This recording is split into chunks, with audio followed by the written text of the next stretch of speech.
Hey everyone, I'm Sarah. And I'm Brandon. And this is Fish or Price Ranch.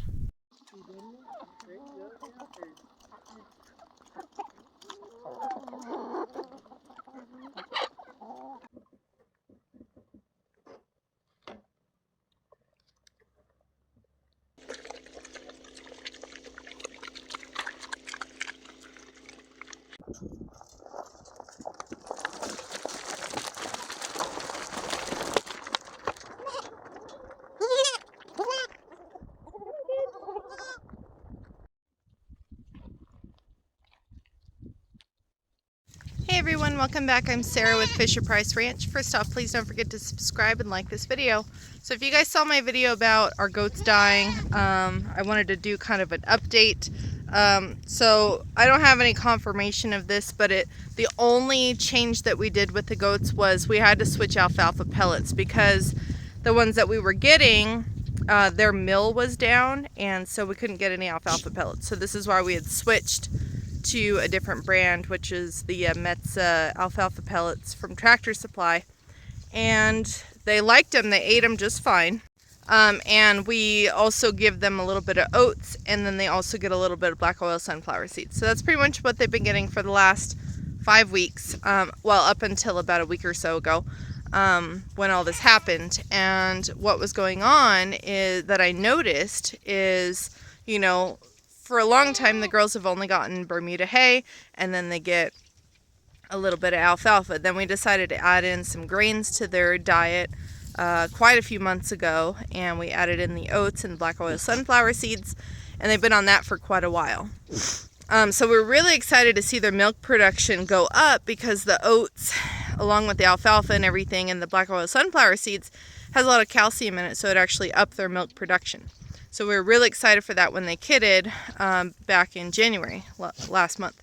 But the problem we had was, and I didn't say anything, but you know, when we were getting ready to kid and everybody was like at that point of kidding, or they just kidded, in my head I'm thinking, you know, their udders aren't that big. They actually seem a little bit smaller than what I expected, or what they were the year prior. And then I started noticing that the mamas were at the mineral feeders constantly, which normally we keep just a little bucket of minerals out for this many goats, and I'd probably have to fill it every 2 weeks, and I'm having to fill it every couple days, which is very weird. And then also another thing I noticed is that as the kids got a little bit older, they were at the mineral feeder like all the time, which I've never had kids at the mineral feeder like this. They normally get what minerals and vitamins they need from the mother's milk, but they were even they're eating it like it's candy. And so that was all the signs that I was starting to have. Well, then we were losing babies.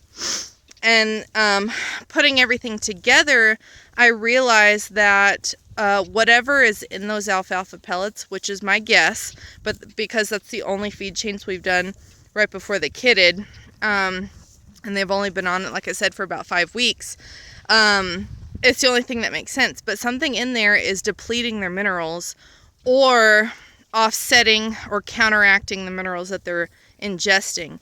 Now, we've been on this mineral supplement, the loose minerals, for 2 years, so that hasn't changed.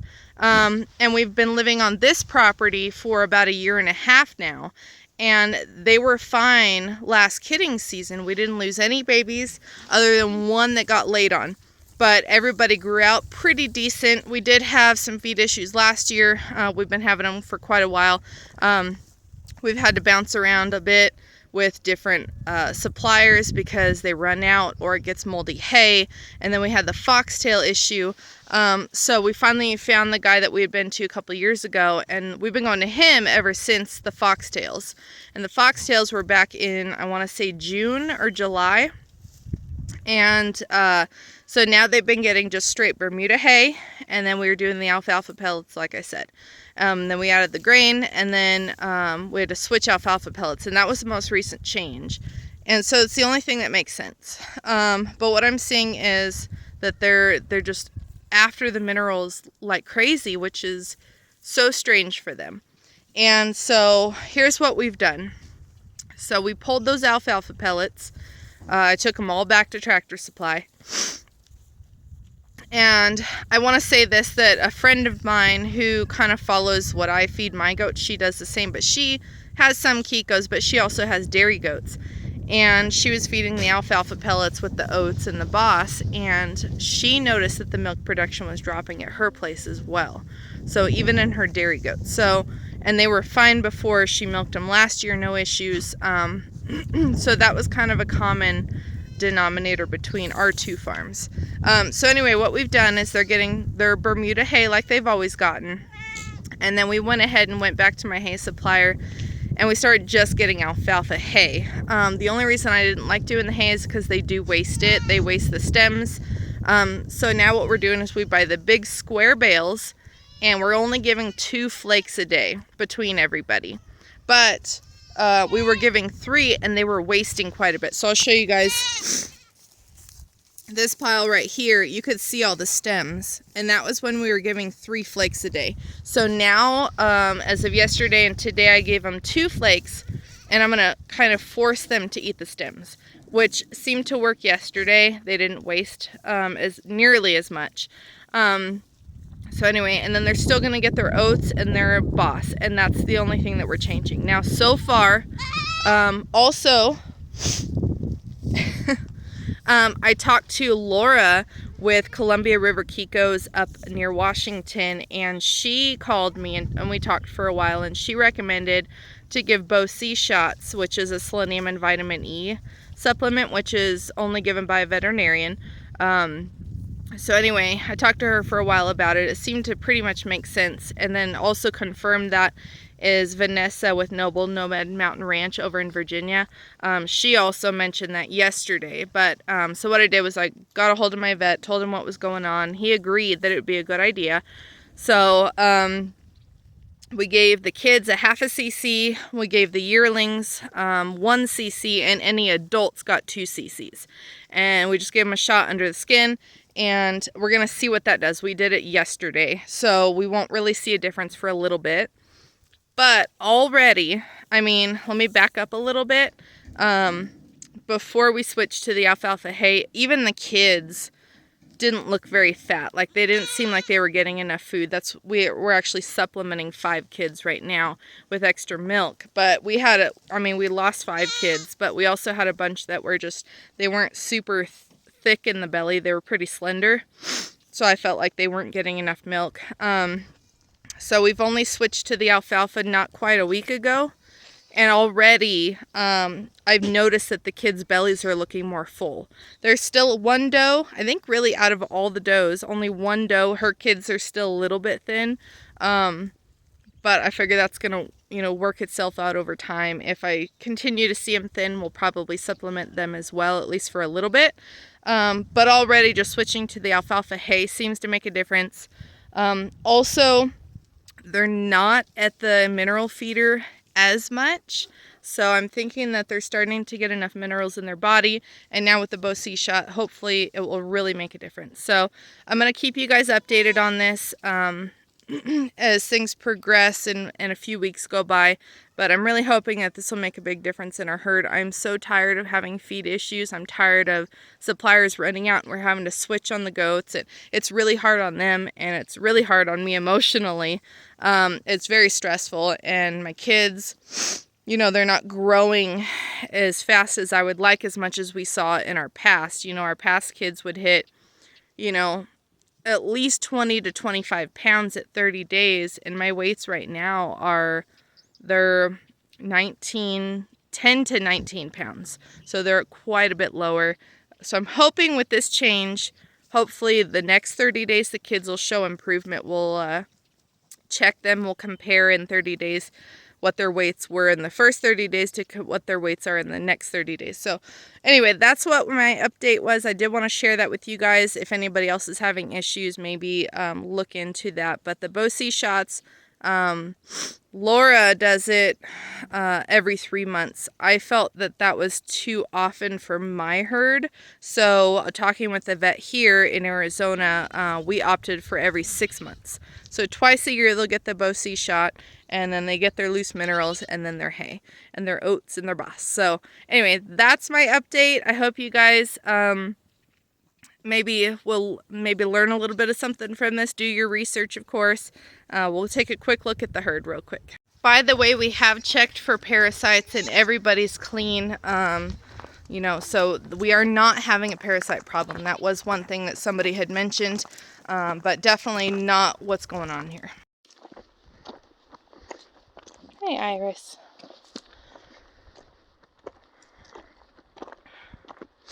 All right. So here you can see our kids. The good thing is when we do go through these kind of things, we do get to see who's the strongest out of the goats. Because, you know, for instance, Ellie Mae here, she has triplets. She has this one, and that one. And even though we've been through all this, she does look a little bit thin. Excuse me, Dippin' Dot. As you can see, she's a little bit sunken in, not horribly, but her udder stayed pretty big, and all 3 of her kids were all 19 pounds. So she's doing really well for us, even considering the issues we've been having. But like this little guy, he was born, I can't remember exactly, I think he was around 6 pounds at birth, and he's only 10 pounds at 30 days. So he was one of the smallest ones. He is a triplet, but still, so were these, you know. So also first timer though, but he is our smallest out of all the kids. He's only 10 pounds. This guy's our biggest. That's Reaper. And he's grown really, really well. But I was really concerned because a lot of the girls got really thin. And then, like I said, their udders were drying up pretty good. Including Pinky. Now, Pinky here, she is my best milker. She gives me a gallon a day. You can see how small her udder is. She had triplets on her, and she did lose one of her kids this year, which was a big bummer. And you could see she's pretty thin. So we're hoping with the feed change, everybody should start gaining their weight back and producing more milk. But this is one of the kids I'm still a little worried about. You could see how slender she is. And this is her sister. Well, that's their mother right there. And then this is the sister. She looks not horrible, actually. But between the two, they're probably the thinnest kids that we have right now.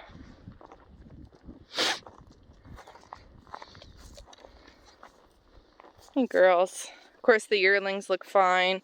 Yeah, but even still, even the yearlings, you could see they're a little bit thin in the belly. So I'm hoping that this will make a difference. Is that good, yummy stuff? Yeah, eat your stems. They're good for you. And then, of course, we still have pregnant goats, and they're due in about 2.5 weeks. So I'm hoping that we caught it early enough. Tipsy Fiddler's pregnant. Evie, she's pregnant. And so anyway, hopefully we caught it early enough. But this is kind of what the herd's looking like right now. They looked a lot worse a week ago. So I think we're definitely getting somewhere. But that is kind of my update. Well, like I said, we'll keep you guys updated. We'll check on everybody again in a couple of weeks, probably right before all the next set of kids are born, and we'll see how everybody's looking, how their kids are growing and whatnot.